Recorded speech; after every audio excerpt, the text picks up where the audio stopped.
प्रिय विद्यार्थियों, आप सभी का एसवी की ऑनलाइन क्लासेज में हार्दिक स्वागत है।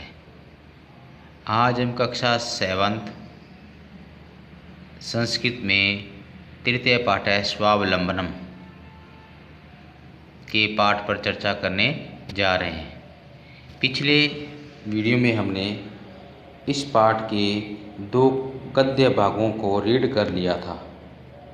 2 गद्य भागों को रीड कर लिया था, लेकिन फिर भी मैं आज आपको शुरू से ही इसका अध्ययन वापस करवा रहा हूँ। तो आइए शुरू करते हैं। कृष्णमूर्ति श्रीकंठ से मित्रे आसम। कृष्णमूर्ति और श्रीकंठ मित्र थे। श्रीकंठ से पिता समृदय आसीत्। श्रीकंठ के पिता समर्थ थे, यानी धनी थे। अतः तस्य भवने सर्वविधानि सुख साधनानि आसन, इसलिए उसके भवन में सभी प्रकार के सुख के साधन थे। तस्मिन् विशाल भवने चत्वारिंशत् स्तंभा आसन, उसके विशाल भवन में 40 खंभे थे। तस्य अष्टादश प्रकोष्ठु, उसके 18 कमरों में 50 गवाक्षा यानी 50 खिड़कियाँ। चतुश्चत्वारिश द्वाराणी, चतुश्चत्वारिश 4 और 40 यानी 44 दरवाजे। 36 विद्युत व्यंजनानि च आसन्, और 36 विद्युत के पंखे थे। तत्र 10 सेवका निरंतरम कार्यं कुर्वन्ति समय, और वहाँ 10 सेवका मिस नौकर रोजाना कार्य करते थे। परंतु पर कृष्णमूर्ति माता पिता च निर्धनौ कृष्ण दंपति, परंतु कृष्णमूर्ति के माता पिता निर्धन और किसान दंपति थे। तस्य गृहम् आडंबर विहीन साधारणश्च आसीत्, उसका गृह आडंबरों से रहित और साधारण था। एकदा श्रीकंठ तेज से प्रातः 9 वादने तस्य गृहम् अयगच्छत्, एक बार श्रीकंठ उसके साथ प्रातः 9 बजे उसके घर गया। तत्र कृष्णमूर्ति तस्य माता पिता च स्वशक्त्यां श्रीकंठस्य आतिथ्यम् अकुर्वन्, वहाँ श्री कृष्ण के माता पिता ने अपनी शक्ति से श्रीकंठ का अतिथि सत्कार किया। एतद् दृष्ट्वा श्रीकंठ अकथयत्, यह देखकर श्रीकंठ ने कहा, मित्र अहं भवतां सत्कारेण संतुष्ट हूँ। मित्र, मैं आपके सत्कार से संतुष्ट हूँ। केवल इदं मम दुखम यत, केवल यह ही मेरा दुख है कि तव गृहे एकोपेति, तुम्हारे घर में एक भी नौकर नहीं है। मम सत्काराय भवतां बहु कष्ट जातम, यानी मेरे सत्कार के लिए आपको बहुत कष्ट उठाना पड़ा। मम गृहे तो बहवः कर्मकरा सन्ति, मेरे घर में तो बहुत नौकर हैं। तदा कृष्णमूर्ति अवदत्, तब कृष्णमूर्ति ने कहा, मित्र ममापि 8 कर्मकरा सन्ति, मेरे भी 8 नौकर हैं। द्वे च, और वे हैं 2 पादौ 2 हस्तौ, द्वे निते 2 पैर 2 आँख और 2 हाथ और 2 आँखें, 2 श्रुते और 2 कान। एते प्रतिक्षणम मम सहायका, ये प्रतिक्षण मेरे, यानी प्रतिक्षण प्रतिपल मेरे सहायक हैं, ये प्रतिपल मेरे सहायक है। किंतु तव भृत्याः सदैव स्वत्र च उपस्थिता भवितुम न शक्नुवन्ति, किंतु तुम्हारे नौकर सदैव और सभी जगह उपस्थित होने में समर्थ नहीं हैं। त्वं तु सब कार्यां भर्त्या अधीन, भर्त्या अधीन मतलब भर्त्या प्लस अधीन, तुम तो अपने नौकरों के अधीन हो, यानी तुम तो अपने कार्य के लिए नौकरों के अधीन हो। यदा यदा ते अनुपस्थिता तदा तदा तुम कष्टम अनुभवसि, जब जब वे अनुपस्थित होते हैं तब तब तुम कष्ट का अनुभव करते हो। स्वावलंबने तु सर्वदा सुखमेव, स्वावलंबन में ही तो हमेशा सुख ही है। आत्मनिर्भरता में तो सुख ही है। न कदापि कष्टम होती, न कदापि नहीं कदापि कभी भी, कष्टम कष्ट होता है, और न कभी कष्ट होता है। यानी स्वावलंबन में तो हमेशा सुख ही है, यानी आत्मनिर्भरता में तो हमेशा सुख ही है और कभी भी कष्ट नहीं होता।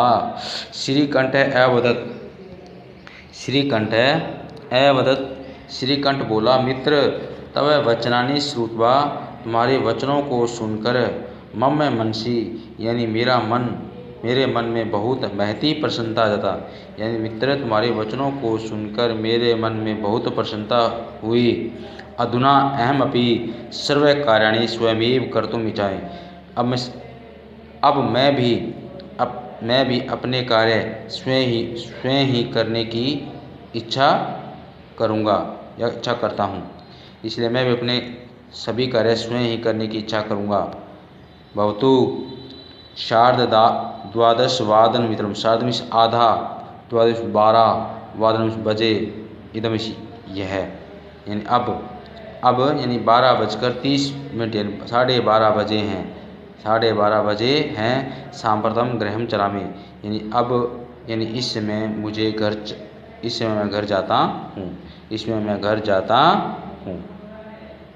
तो प्रिय मित्रों, प्रिय विद्यार्थियों, ये था इसका हिंदी अनुवाद गद्य भाग का। अब इसके शब्दार्थ हैं।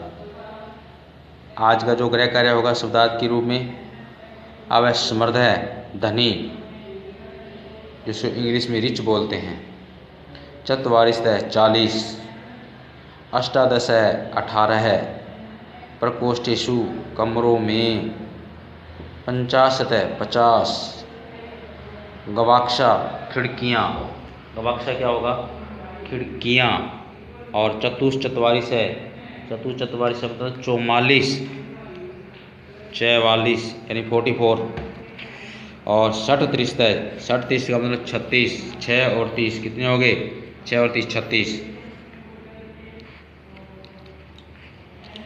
और कृषक दंपति, किसान पति पत्नी, आतिथ्यम अतिथि सत्कार, कर्म करे काम